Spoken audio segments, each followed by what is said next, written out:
Aw man, I love video games and I love movies, but I don't know how to do both at the same time. Yeah, I think I can help you there, man. I got this new show. Oh, nice. Tell me all about it. Well, bud, if you like video games and you like the movies that come with them, I got the show for you. It's from Code to Script. And this is where you can come on and tell people how much you might have loved this movie, even though it might not be liked universally.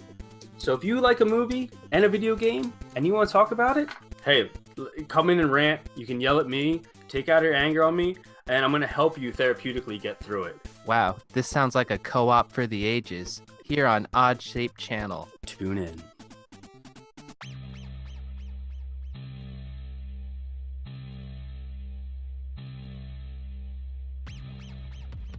Hello, everyone. Welcome to the Downed Pilot Podcast.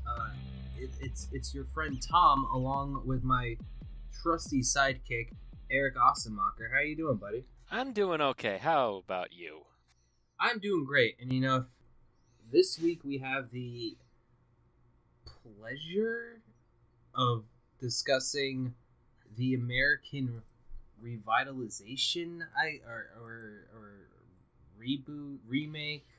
Reskin. It's a reskin. Yeah, it's like a mod of the IT crowd. This was suggested to us from Geek to My Nerd and Tough Channel favorite Ashley Davis. So thank you for suggesting that episode. We usually just tend to do comic book shows just because we're nerds. Yeah. Ignore Black Bart. Yeah, last week we did Black Bart. But hey, you can't tell me there's no Mel Brooks nerds out there. Absolutely. So. But a little background for anyone not familiar with the IT crowd. So like we said, British. Yeah, show. it's a British show. For first question, when was the first time you ever heard about the IT crowd? I remember, I think back in my Tumblr days, which was, I guess about 5 years ago, because I met Kimber that way. I remember seeing images, but I don't think I watched the show for another couple of years. And then I saw the first season, and then I didn't watch this, or series, sorry, it's a British show. Right. But I finally watched it all. I watched the movie and everything. I think the first season's the best season. That's just me. I think a little bit of its charm was lost when they lost the actor who played the boss, who I believe passed away. I could be wrong. No, he passed away in the show. Yeah. Spoilers for anyone who hasn't seen. Spoilers for the first episode of the second series. He just walks out a window. Still, if you haven't seen it, it's a delight. As much as that can be a delight. Yeah. But yeah, the British version or the original, I should say, just has such charm about it. Yeah, the first time I saw it, I was in college, and a friend of mine, it's a long story, but a friend of mine was trying to nerd flirt my roommate, and it wasn't successful, but they would binge watch a couple of shows in my living room, and I would watch every now and then, and that's how I watched, I wound up watching half of series 1, then half of series 2, and then missing all of series 3 and 4, and I gotta finish up the series at some point, but it's definitely on my to-do list, especially now that I've realized that it's on Netflix. Oh, and I love the cameos from Noah. I can't think of his name right now, but he's from the Mighty Boosh. He's great. He's the goth in the server room. Yeah, he's a great character. Yeah, a lot of good treats in that show. And even some of the side characters that come in, some of the coworkers, they're a delight. But right off the bat, in the first episode, you're introduced to an intimidating yet ridiculous boss, a fish out of water who kind of serves as the main protagonist, because we see her point of view from the beginning. Yeah. It's a woman who's trying to get a job, and she fudges her resume a little bit, saying that she's good with computers, and she gets promoted to the manager of the IT crowd. The IT department. It just kind of snowballs from there. Yeah, and we meet the two members of the IT department, who are Moss and Roy. Yeah, Roy. They are characters. I would say that, at least from my point of view, the main character sort of bounces back and forth between being Roy and Jen. Yeah, I can see that, especially knowing what we know in later episodes. So in the pilot, because we're going to discuss the pilot of the British episode first, we get to see a lot of fun bits. Moss is a delight. Yeah. He has a lot of prop comedy going on, which is really fun. Yeah. You get the feeling that there's a live audience there because a lot of British serial, like the comedy serials, are filmed before an audience, which we don't do as much in the U.S. anymore. Like How I Met Your Mother and stuff. And I usually hate a laugh track, but a live audience doesn't sound like a laugh track. Yeah, definitely when you can get some unique voices in a laugh, like it definitely is different than having that sort of generic canned laughter. Yeah, exactly. I feel like I'm being told to. We'll get there. I don't want to get too far, so we want to focus on the great British pilot because I don't think this episode was a super strong pilot for the British.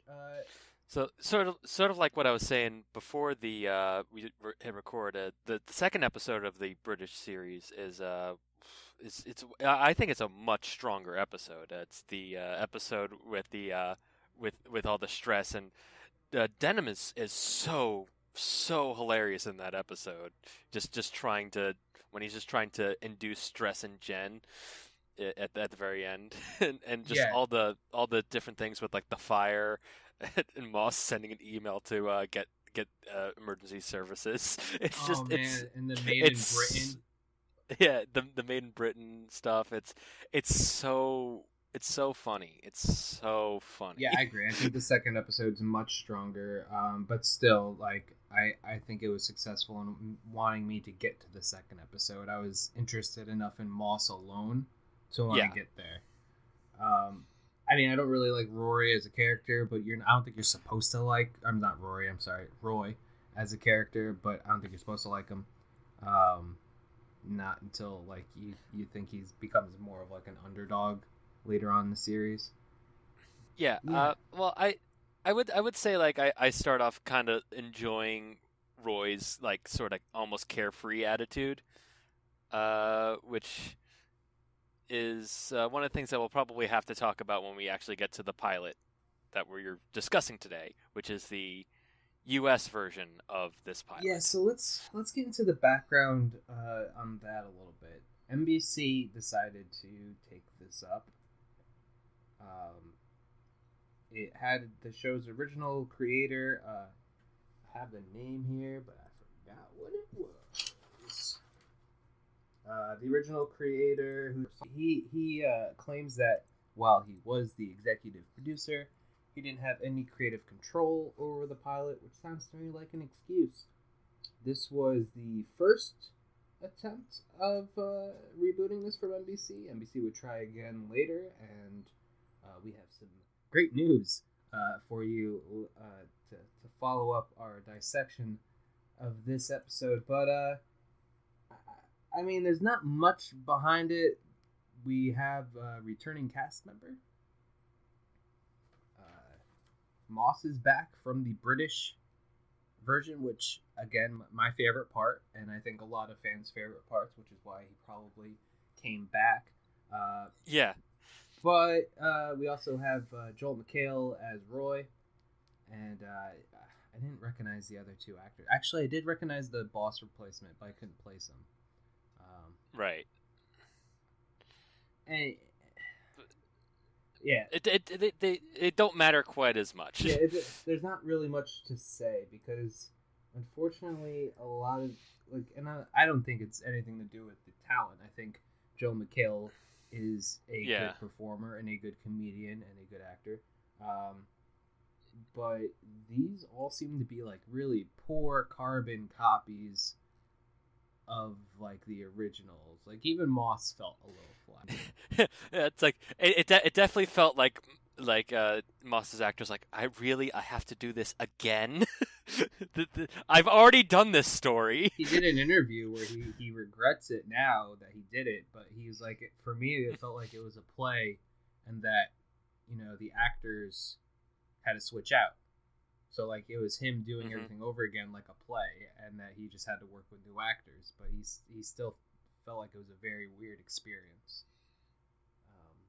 Yeah, on that first shot, it definitely, I definitely got the impression that we were in for a certain treat because it's one thing to have a show that's based on a British television show. It's another thing to try to word for word recreate British humor in American accents because I don't as as the denim performance at the forefront shows it doesn't always work out that way because in the original show denim is such a interesting character and I don't think it really comes off that way in this adaptation. No, and in fact, there's a moment later where he kind of undercuts himself because, like, if you go and you watch the British pilot, and there's the part where they find out Jen is a liar and that she's not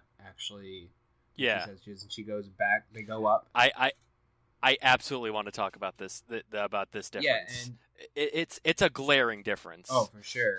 So they go up, and he does his whole teamwork bit.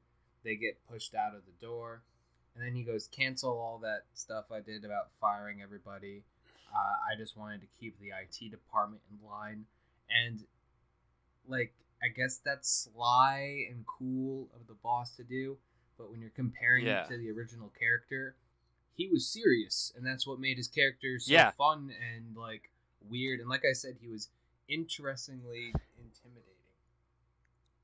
Yeah, and the whole thing with Denim in that with that whole scene is that in the original version he goes on this tirade about how much he actually cares about teamwork. He's like, "You think this is a picture of my family? No, it's the A Team." And then he proceeds to not name any of the members of the A Team correctly. Like I think he calls Mr. T's character Chains Guy, or something like that, Jewelry Guy, something along those lines. And it's hilarious and then later on they play the A Team theme when they're working together. Yeah. But you kind of lose that in the American version because they don't have that joke. And then additionally, what Roy uses to sort of play off why they're leaving in the British version, he says that he has enabled voice commands on the computer. Yes. In the American version, he's like, "Oh, thanks for the coffee machine. It's been really nice."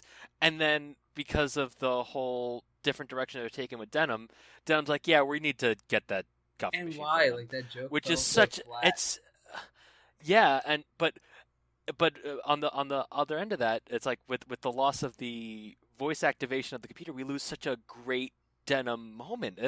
It's like of the first episode, that is probably the most Denim gets, and they cut it out of the American version. Yeah, I agree, and it sucks because they like for okay, there's this pilot loses points because, like, if I'm gonna see something remade or something, I want something original out of it. Like, don't give me this. It's shot for shot, and the weird thing is, and we were talking about this earlier, is that the British style of shooting shows is usually from like the waist up. But for some reason, in American Mhm. shows, a lot of the times it's from like the thighs up, like from faraway shots and stuff like that. So you have like it's like an American style of how it's like, but it's set to like the way you would block a British show. So it's weird. Like, there's just something, like, I don't want to say uncanny valley because that doesn't make sense, but there's something just wrong.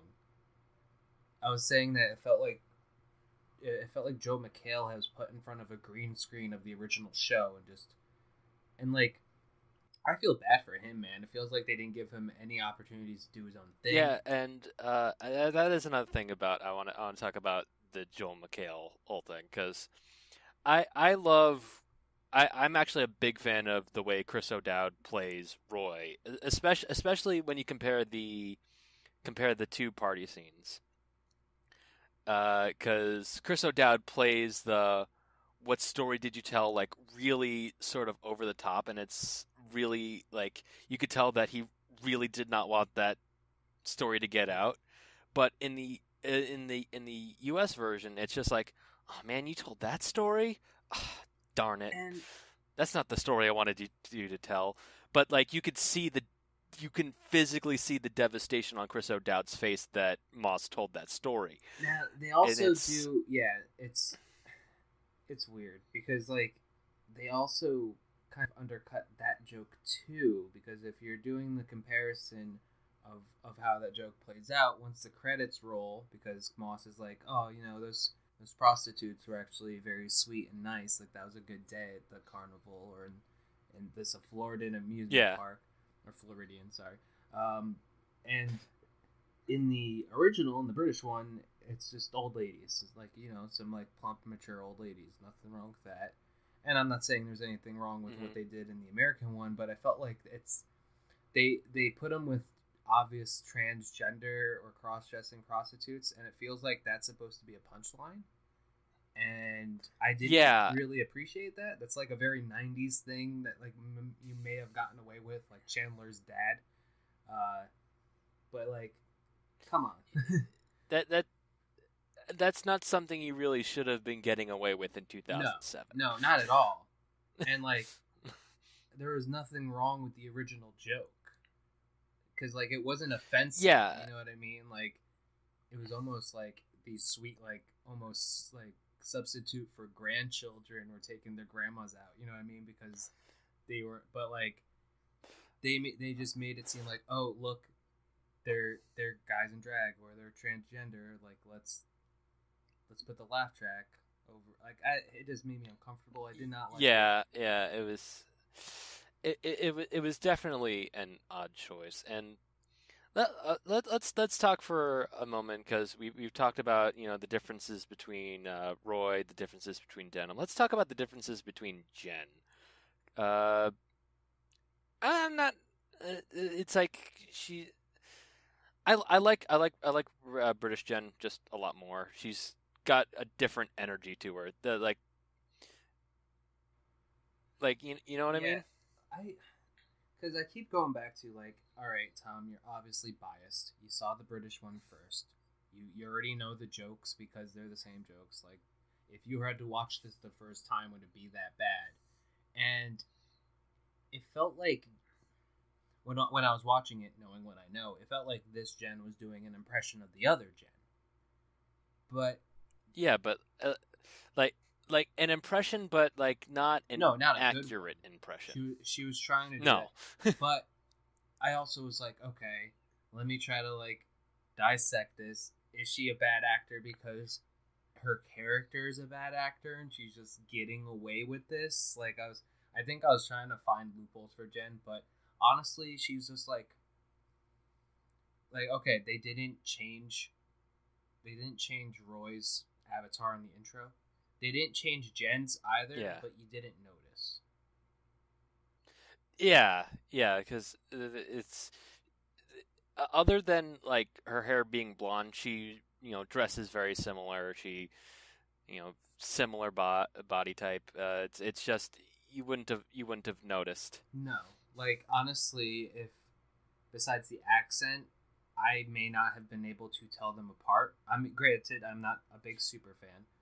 But I Jen later on in the season where she gets a little bit more savvy. I you cut off for me on that again.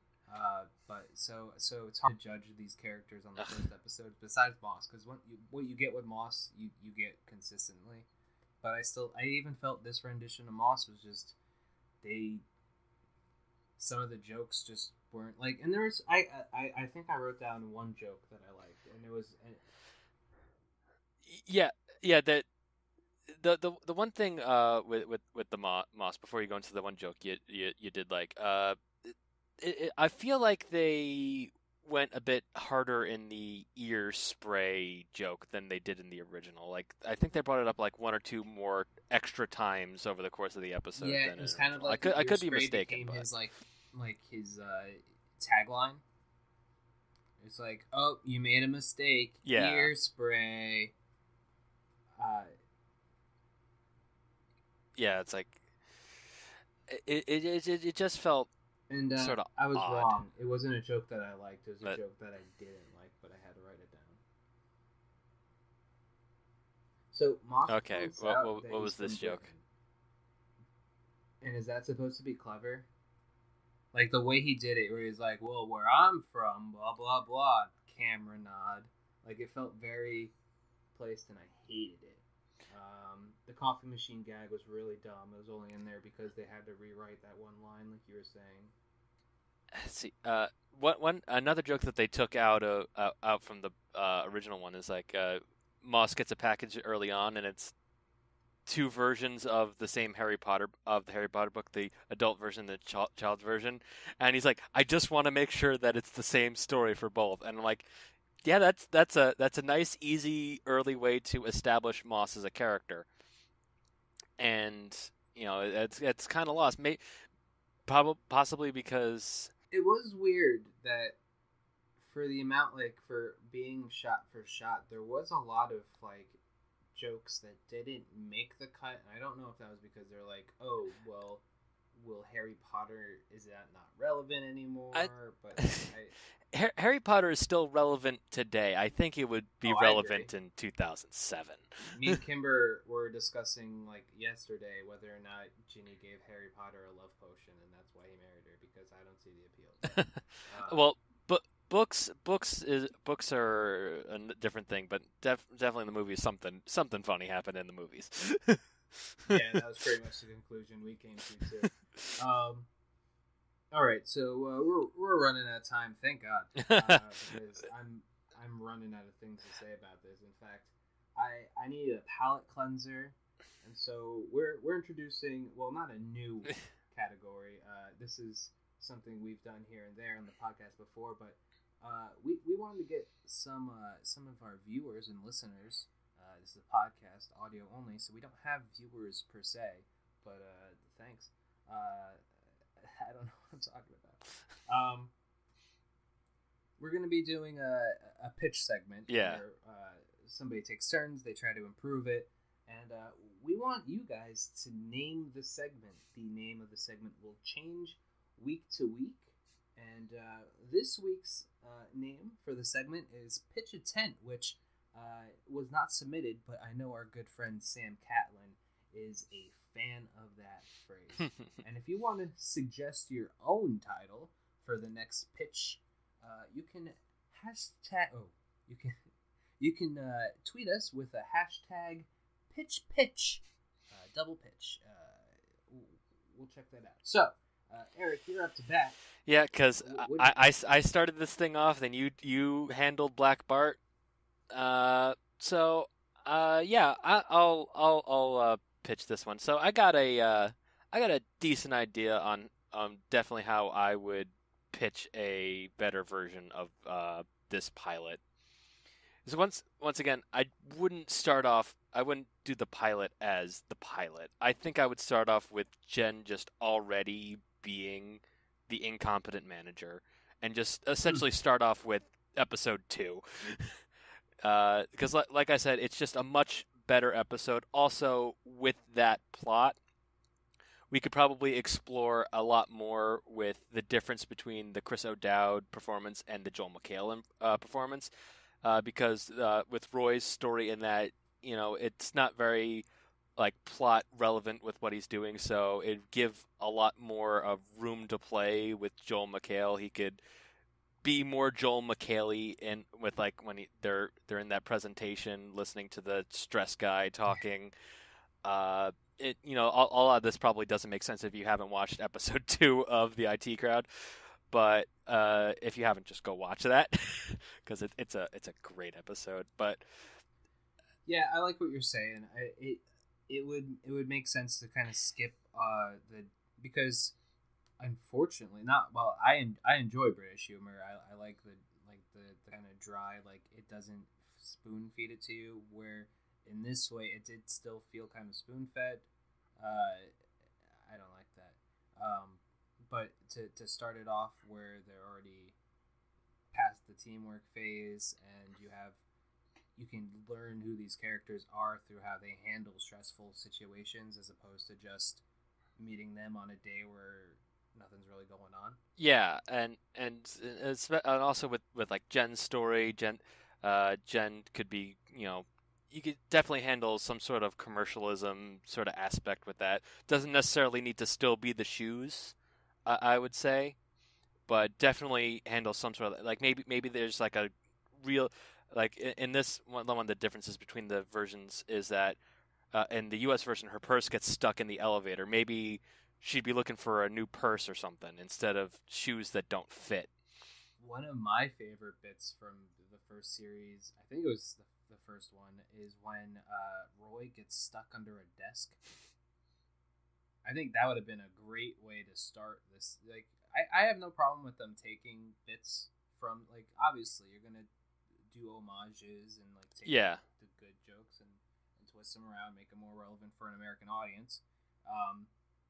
So I think they just picked up the whole pot of soup instead of just like picking up their favorite veggies. You know what I mean? Like, yeah. So yeah, that's definitely how I would have tried to make this pitch. And to be fair, at one point this pitch was good enough to get a full season pickup. They just dropped the pickup. I don't get it. I hope they were planning on reshooting the pilot at the very least, because the pilot definitely feels more like a proof of concept than an actual well, the pilot is a proof of concept, but you know what I mean. It feels more like it feels comparatively more like an animation pilot as opposed to a TV pilot. Yeah, for those of you who don't know, like an animation pilot, like if you compare like the first episode of let me start that again. If you compare like the pilot for Hey Arnold, that is like a plot of an episode, but it's more like sort of the pilot is just sort of like a basic thing where, and then when it becomes an episode, it gets more fine tuned and created. The pilot of Hey Arnold being the episode that was what became the episode 24 Hours to Live, which is a fantastic episode, but the pilot it's a little rough, and I'm glad that they didn't just release that as an episode because it got a little more refinement. And I feel like this pilot definitely could have used a bit more refinement. Yeah, I don't know. Like, I just want some story. Like, at this point, now we can kind of pass judgment on this. Now that we're past we've worked through our issues and made our own version of this in our heads. I almost put this. I mean, I think I do. I put this below Black Bart because at least Black Bart had production value. Tried to do some new things. I may not have liked what it had to say, but I mean, not everybody can do a social commentary and do it correctly. Right. It was their fault for tackling that. But it was still a production. Yeah, I'm on the other end of this. I think this is probably the first time we ever disagree on this. I definitely still think Black Bart is absolutely the worst thing, because at least with this, you're just sort of vaguely annoyed if you know the source material. Because regardless of whether or not you know the source material for Black Bart will always be offensive. It's just more offensive if you know the source material, and that is something that can transcend to a lot of these pilots. Like would we have rated Wonder Woman as bad if we didn't have like a better Wonder Woman character elsewhere, like in the movies or in the Justice League TV show or over the source material? So you swayed me. It's not as bad as Black Bart, but it's second worst in my opinion. I definitely would place it just below Wonder Woman, but probably still far above Black Bart. Mostly because and I got another coined phrase here, because it's not aggressively mediocre, because aggressively mediocre needs to be once again, very aggressive in how mediocre it is. This is not aggressive at all. It's very lazy. It's very passive. So this episode is passively bland. Yeah, I agree with that assessment, and I'm happy you swayed me. I mean, you're right. Black Bart was horrible, and if you don't know what you're talking about, you should check out our last week's episode. Before I forget, if you listen to our channel's podcast, you may recognize a little show called TV Three-Way. Now, Kimber's on, I believe she's about to record the third version of her version of TV Three-Way, which is when she began hosting. That's her own U.S. adaptation of a show. Yes, exactly. Which is perfect because we had the chance to guest on the original British version of the show. Well, you guys did. I didn't. well, me and Kimber, yes. Yeah. And we actually discussed, because the concept of the show is to take 3 successful pilots, put them together, and see which one is the best based on bingeability. How much do you want to watch the next episode? And I was on this episode where we put together Amazon's version or Hulu's version of The Tick, Netflix's series of unfortunate events, and we also discussed the IT crowd. So I'll put a link to that in the description. You can find that on iTunes and other sources. I'll probably bring you right to the main hub of ScreenMayhem.com, and you should check out.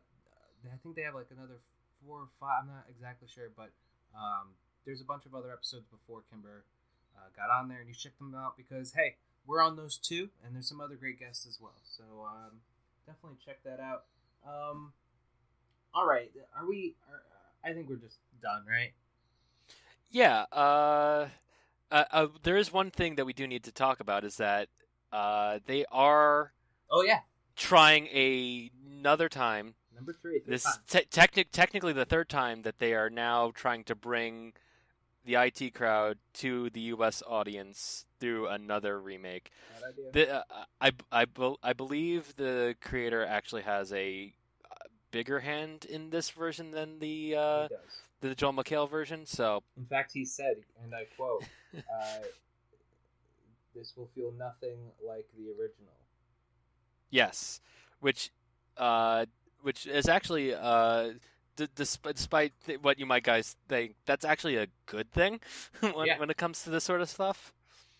I would much rather a original take on a property than just the same thing. Yeah, it's the same jokes again for a third time. We're not the only country to adapt this. Oh yeah, that is true. There is a German version of this as well. Yeah, it failed after 2 episodes, and it was called Das I-Team, The Boys with the Mouse, in 2007? No, that's not right. No, I don't. Maybe it was 2011. I don't know. Look it up. It's just fun to say. Das I-Team. That sounds more like a German porn version of the IT crowd. No, I knew you were going there. And do you know what? How I would rate that porn? Probably passively flaccid, most likely. I don't know. Passively. I thought you were gonna rate it a 6 out of 9. No, I'm not going that far. Who was that? I'm trying to remember that. That was Mundy. Oh, I miss Mundy. Yeah. I miss Mundy so much. All right, so let's do our plugs. Why don't you start us off, Eric? All right, so from this point, I've got one final episode of Just Whelmed Noted. We're going to be covering the last 2 episodes, Summit and Endgame of Young Justice Invasion. Like I've said before, going to have a couple of extra videos that I'm going to do under the Still Whelmed name. Still stuff that I'm not going to discuss what they are, just in case Joe happens to catch wind, because he hasn't watched the finale yet, and there's stuff that involves spoilers from the finale. I I should have some others. Yeah, hopefully Tom will be there. He will. You'll be there. All right. We got it ended up with the peak trio. Yeah. I mean, I can only sleep past 2:00 on a Sunday so many times. Yeah. Anyway, that should be it for me. What's coming up on the channel? Well, first off, next week here on our show, Down Pilot Podcast, I was thinking, do you want to finally do this thing and tackle that god-awful Justice League of America pilot they tried to do and turned into a TV movie? Yeah, we should totally do that. Totally do that. So look forward to that. We get some big names like who's in that? I'm trying to remember. Martian Manhunter, is he in there?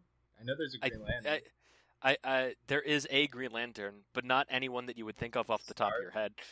Is the Star Spangled Girl or whatever her name is? I think Martian Manhunter's in it. Guy Gardner is in it. Oh yeah.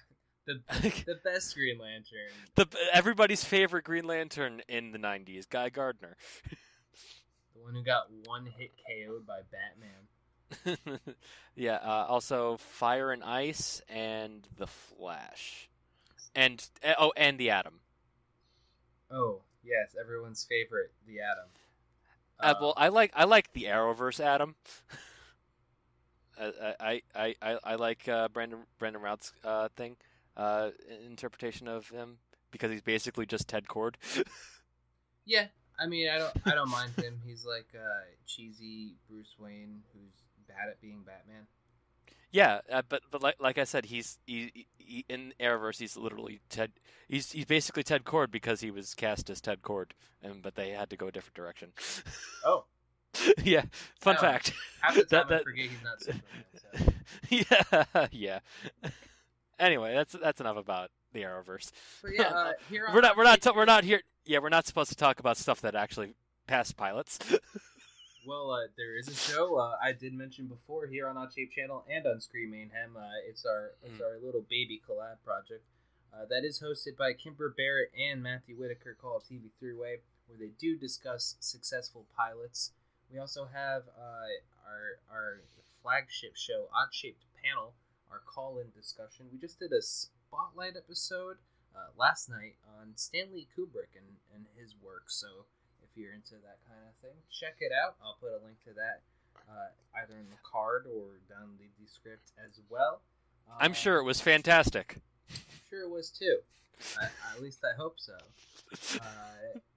And we also have a new podcast hosted by our good friend TJ Dex called From Code to Script. It tackles video game to movie adaptations and the mistakes that were made along the way.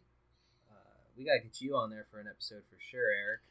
Yeah, definitely. And we should also have a crossover episode where we talk the Bubsy pilot. Oh God, you're just obsessed at this point. And I think that's pretty much it that's going on. Hopefully we'll be getting some new stuff coming back soon. I know Mormo's itching to get some episodes back into the pipeline. And there's just a bunch of stuff coming around the corner here at Outshape Panel. Channel, sorry. We did do a new thing real quick for our fans of Outshape Panel, the call-in show. We're getting more and more patrons, so we've been trying to think of new ways to reward people. We were doing watch-alongs to this, but nobody was really watching them, so that's fine.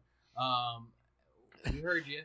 So we have a little surprise coming in the mail for some of our already established patrons, but we have introduced the $5 Fast Pass, which if you're familiar with Disney, if you pay more money, you get more things. You get to skip the line. So, if you want to come in, jump ahead. It's a good way to take advantage of it. It's $5 a month of Patreon, but hey, there's things coming from like $1 and $3 and $5 and $10. Yeah, if you ever want to feel, if you ever want to see what it's like to be Morgan, you should go for it. You get to cut the line a lot. Well, I mean, you just have to move overseas. Yeah, true. have like a 10-hour time difference, then you get to the end. Yeah. Yeah, so anyway, that's it for this show. Thank you so much for listening to the Down Pilot podcast. I've been your co-host, Tom Bennis. And I've also been maybe the host, Eric Assenmacher. No, we're both co-hosts. This is equal. We're both we're equal footing.